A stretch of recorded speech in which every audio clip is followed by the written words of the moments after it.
बिस्मिल्लाहिर्रहमानिर्रहीम। अस्सलाम वालेकुम डियर स्टूडेंट। इस उम्मीद के साथ कि आप खैरियत से होंगे। अच्छा डियर स्टूडेंट, आज का हमारा लेक्चर नंबर 59 है। स्टूडेंट, आज का इस लेक्चर में हम चैप्टर नंबर 8 के न्यूमेरिकल 8.8 से 8.11 कवर करेंगे। अच्छा स्टूडेंट, सबसे पहले 8.8 न्यूमेरिकल है। At what angle incident light will be angle of incidence will light be reflected from water be completely polarized। देखें स्टूडेंट, इसको डायग्राम की मदद से समझ लें कि लाइट किस एंगल के ऊपर वाटर सरफेस के ऊपर इंसिडेंट करेगी कि वो रिफ्लेक्शन के बाद जो लाइट हमें आएगी वो 100% पोलराइज लाइट होगी। तो हमने बेसिकली इंसिडेंट रे का एंगल मालूम करना है। इस एंगल को स्टूडेंट आप पोलराइजेशन एंगल भी कहते हैं। वो एंगल जिस पर लाइट जब वाटर सरफेस के ऊपर फॉल करे तो रिफ्लेक्शन के बाद वो मुकम्मल तौर पे जो हमें रिफ्लेक्टेड रे मिलेगी वो पोलराइज लाइट मिलती है। तो सबसे पहले स्टूडेंट आप सिंपली इसका गिवन डाटा लिखेंगे। गिवन डाटा में स्टूडेंट आप रिफ्रैक्टिव इंडेक्स ऑफ वाटर लिखेंगे 1.33। ये न्यूमेरिकल में गिवन नहीं है तो आप लोगों को जुबानी याद करना पड़ेगा। देन स्टूडेंट आप पोलराइजिंग एंगल आपने थीटा पी मालूम करना है। इसके लिए फार्मूला आप इस्तेमाल करेंगे tan theta P is equal to refractive index of water divided by refractive index of air. W से मुराद वाटर है और A से मुराद एयर है। वाटर का रिफ्रैक्टिव इंडेक्स 1.33, एयर का रिफ्रैक्टिव इंडेक्स आप लिखेंगे 1। थीटा पी आपने मालूम करना है तो टेन इनवर्स 1.33 इसका आप करेंगे और थीटा का आंसर आपके पास आएगा 53 डिग्री। स्टूडेंट रिजल्ट में आप इसको लिखेंगे at an angle of incident 53 degree we will get the light be reflected from water be completely polarised. इसके बाद स्टूडेंट 8.9 न्यूमेरिकल है। A beam of unpolarised light is incident on stack of 4 polarising sheet. यानी हमारे पास 4 polarising sheet होंगी जिसके ऊपर एक incident light fall करवाई जाएगी जो अनपोलराइज्ड लाइट होगी। These sheets are lined up so that the characteristic direction of each is rotated by 30 degree clockwise। के हर शीट जो सी है वो 30 डिग्री क्लॉकवाइज में रोटेटेड होगी with respect to the preceding sheet. यानी पहले वाली शीट के मुकाबले में नेक्स्ट वाली शीट का एंगल 30 डिग्री ज्यादा होगा। What fraction in percentage of incident intensity will be transmitted। Percentage बतानी है कि कितनी परसेंटेज ऑफ लाइट इंटेंसिटी इसमें से ट्रांसमिट करने में कामयाब होगी। यानी स्टूडेंट पहली शीट 30 डिग्री है तो दूसरी शीट जो सी है वो 30 + 30 ज्यादा होगी। इस शीट का फिर पीछे वाली सेकंड शीट के साथ जो एंगल बनेगा 30 डिग्री बनेगा और फिर जो फोर्थ शीट है उसका अपनी प्रीवियस वाली शीट के साथ एंगल 30 डिग्री बनेगा और इस तरह ये 4 शीट्स एक लाइन में होंगी। अनपोलराइज्ड लाइट इन शीट्स में से गुजरेगी। ट्रांसमिटेड लाइट की परसेंटेज आपने कैलकुलेट करके बतानी है कि वो कितनी होगी। गिवन डाटा में आप सबसे पहले लिखेंगे angle between each polariser is 30 degree. Intensity I naught initial है। फाइंड आपने क्या करना है percentage of intensity transmitted. Unpolarised light half of its intensity को लॉस करेगी फर्स्ट पोलराइजर के ऊपर। तो I1 की इंटेंसिटी यानी पहले पोलराइजर से गुजरने के बाद जो लाइट की इंटेंसिटी कहलाएगी वो I0/2 कहलाएगी। हर शीट 30 डिग्री के ऊपर रोटेट है with respect to 1 before it. तो हम मॉल्स लॉ को 3 टाइम्स अप्लाई करेंगे। फर्स्ट टाइम जब हम अप्लाई करेंगे तो हमारे पास I2 इंटेंसिटी कैलकुलेट होगी। जब हम थर्ड टाइम अप्लाई करेंगे तो फिर हमारे पास I3 इंटेंसिटी कैलकुलेट होगी और स्टूडेंट जब हम फोर्थ टाइम अप्लाई करेंगे तो फिर हमारे पास I4 इंटेंसिटी कैलकुलेट होगी। तो सबसे पहले I2 इंटेंसिटी निकालने के लिए आप क्या करेंगे I1 cos स्क्वायर थीटा। अब देखिए स्टूडेंट इस डायग्राम को अंडरस्टैंड करें। इस डायग्राम में ये आपको सेकंड स्लाइड नजर आ रही है। इस सेकंड स्लाइड पे आने वाली जो लाइट है उसकी इंटेंसिटी पहली स्लाइड से गुजरने वाली लाइट की इंटेंसिटी के बराबर होगी। यानी अगर इधर से लाइट I0 फॉल कर रही है और पहली पोलराइज शीट से गुजरने के बाद उसकी इंटेंसिटी I1 है, तो सेकंड पोलराइजिंग शीट के लिए इंसिडेंट लाइट की इंटेंसिटी कितनी होगी? I1। इस वजह से बॉल्स लॉ में I2 जो सा है वो क्या लिखा जाएगा? I1 cos स्क्वायर थीटा, और I3 क्या लिखा जाएगा? I2 cos स्क्वायर थीटा, और I4 क्या लिखा जाएगा? I3 cos square theta. तो अब स्टूडेंट हम इसको यहाँ पे सॉल्व कर लेते हैं।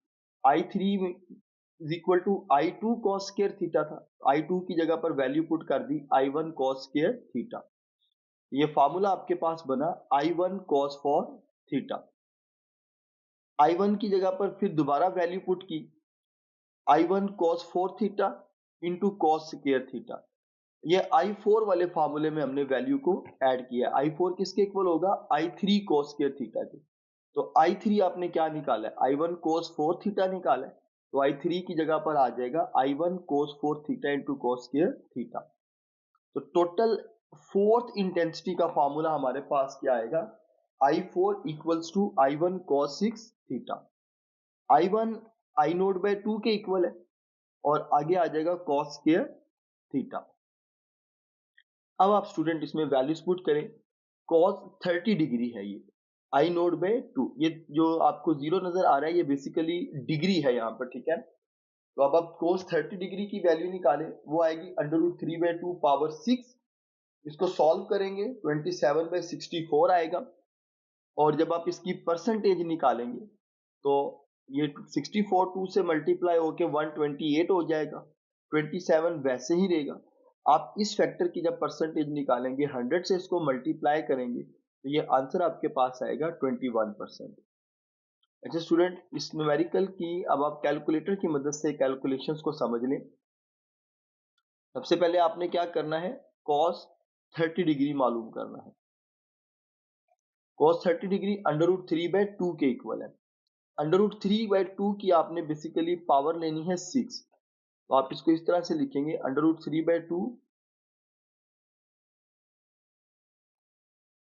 इस बटन को क्लिक करके ब्रैकेट क्लोज करेंगे, और स्टूडेंट यहां से इसकी पावर लेंगे आप 6, तो ये आंसर आपके पास आ जाएगा 27/64।